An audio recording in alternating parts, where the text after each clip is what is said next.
Sa pool sa CCTV ang pag-araro ng isang cement mixer truck sa mga nakahintong sasakyan sa stoplight sa Cebu City. 2 rider ang sugatan matapos madamay sa aksidente. Nasa frontline ng balitang yan, si John Aroa.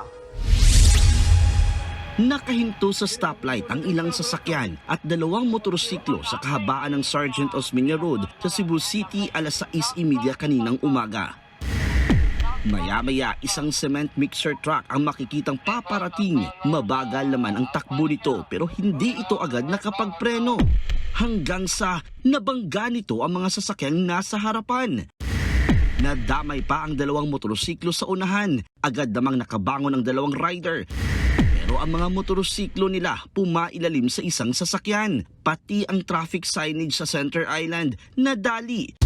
Sa isa pang anggulo, makikita ang malapitang pagbangga ng mixer sa mga sasakyan. Una pa lang nabundol ng mixer ang truck na may kargang buhay na baboy. Saka bumangga sa multicab kaya nakaladkad ang 2 motorsiklo.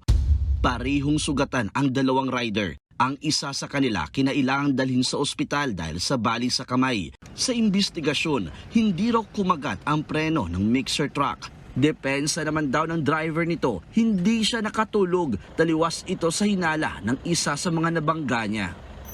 Sabi niya nawalan yun ng brake. Sabi niya hindi naman siya nakatulog, pero ang sabi niya talaga, basiyo yung brake talaga.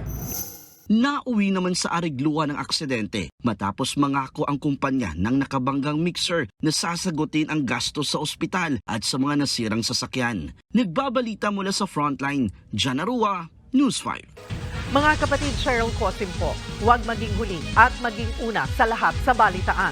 Para sa tuloy-tuloy na talakayan sa Frontline, mag-follow at mag-subscribe sa social media pages ng News 5.